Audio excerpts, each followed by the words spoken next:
Welcome. You are listening to F1 Brake Check, the epic podcast for all things Formula One, where we discuss technology, history, news, and perspective. With your hosts, Scott Vick and Corey Broom. All right, we're back with F1 Brake Check. My name is Scott. With me, as always, is my intrepid co-host for life, Corey Broom. Corey, how are you doing, sir? Good. It's been a day. But, the Yeah. weekend was pretty good. Went out to Denton. It's good. A good time, man. Basically what I did for Father's Day. What about you?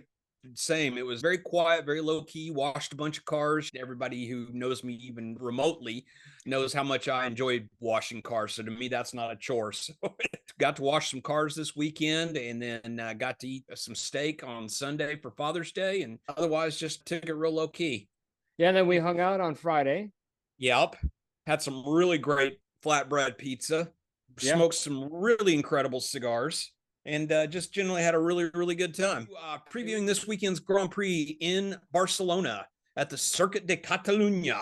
First question is, Corey, who do you think is going to go well this weekend? My two.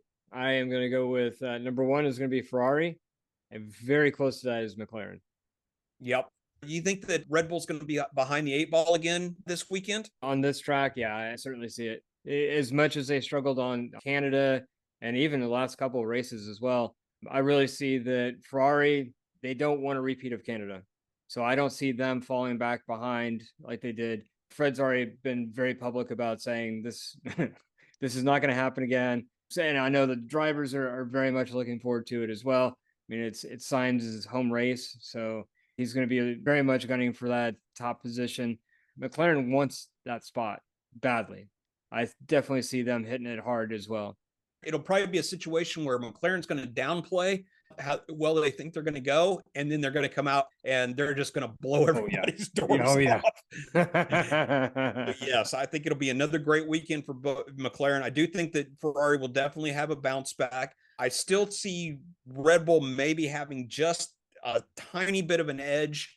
So I definitely think those three are definitely going to be definitely at the time of the speed charts all weekend long, and especially come qualifying and race day. Exactly. Who do you think is going to have a bad weekend? Not going to be as fast this weekend. So not as fast. Again, I'll say Red Bull. I think they're going to have some struggles this race, but other than that, it's going to be your typicals. Alpine, Sauber, I think aren't going to do very well. Who do you think is not going to go very well? I definitely agree with you on the Sauber front. Now, I thought I read, now don't quote me on this, but I thought I read somewhere that Sauber was bringing a big raft of upgrades to Spain. Depending upon how those upgrades work out, if that is indeed the case, Sauber could surprise. They're not going to be my surprise, but the potential is there. I don't think that Alpine practice and qualifying trim, they're not going to look very good. Now, race trim, they might surprise, but I don't see that happening. I think that it's going to be another tough weekend. This is another track that I think that because of the high speed sections of it, that I think that Williams will be solidly in the midfield this weekend. Yeah, it'll be interesting though to see what those upgrades will do. Hopefully they can increase their pit performance. Yeah, absolutely. So who's going to be your surprise this weekend? My surprise, I'm going to go with Racing Bulls. Actually, your head and my head are exactly in the same place. That I think Yuki is going to, as we talked about last week in Canada, he had a mistake, which happens to even the best drivers, that dropped him out of the points, which was only the second time this season that he's been out of the points. I think Yuki is definitely going to want to make up for that. So I'm really hoping that if Danny Rick has some confidence in the car this weekend, I definitely see them, being a big surprise.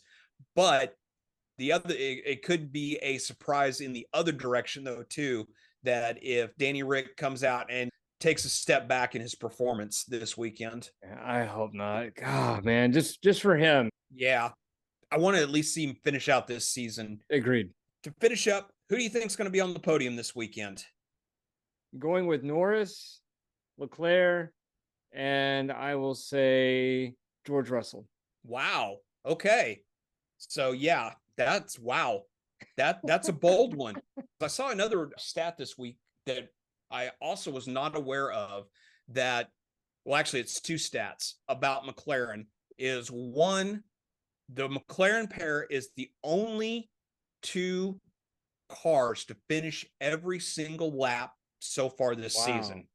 Also, they are the only two drivers to have scored points in every single race this season. No kidding. Huh. Yeah, which that surprised me because I thought there was one where Piastri was out of the points, but apparently not. My podium for this weekend, I'm going to go with Piastri number 1, Norris number 2, and Sainz number 3. Nice. Okay. Very cool. I like it. So, yeah. Because I'm like you, I definitely think that Ferrari's looking for a bounce back after the debacle at Canada. Yeah. Fred's going to make sure that that happens. Another quote that I saw this week that was really, really cool. Jean Alesi, former Ferrari driver, was actually quoted. Fred Vasseur reminds him very much of what John Todt did when he first came to Ferrari. And John Todt laid the groundwork that led to the utter dominance of Ferrari with Michael Schumacher in the early 2000s. Wow. Yeah. Wow. That would be impressive. So I really do think that Fred's laying that groundwork, and I definitely think that they're definitely going to have a bounce back weekend. And I think that, like you said, this being Carlos Sainz's home race, I think that if the McLarens falter, he's going to be there to pounce. He's going to have something to prove this weekend. Yeah, that would be nice. I definitely think he's going to be on the podium. It's just a matter of whether he's first or third. Yeah, I think it's gotcha. One or the other. All right. All right. So are we ready to wrap it up? We are. Okay. So Corey, go grab me a cerveza because I am parched and I'm done talking. Join us next week when we'll break down all of the news from the Circuit de Catalunya. We'll have a history lesson and more trivia to stump this presenter. So until next time, he's Corey. I'm Scott. We are the pundits of F1 Brake Check. Let's go! Thank you for listening to F1 Brake Check. If you have enjoyed what you heard, don't miss a single episode by hitting that subscribe button in your favorite podcatcher, or you can watch the video version on YouTube. Help us grow by sharing us with your friends and fellow F1 fans. You can contact us on Facebook, Instagram, Threads, TikTok and Exit F1 Brake Check. Our website is f1brakecheck.com, where you will find links to all our content. We value your passion and your feedback, so please take a moment to review our podcast. Your reviews help us grow and improve, and it means the world to us. Share your thoughts, rate us, and let us know how we can make the show experience even better. F1 Brake Check is a production of Brake Check Media. For your hosts Scott Vick and Corey Broom, until next time, keep yourself inside track limits, and try not to pitch it in the kitty litter.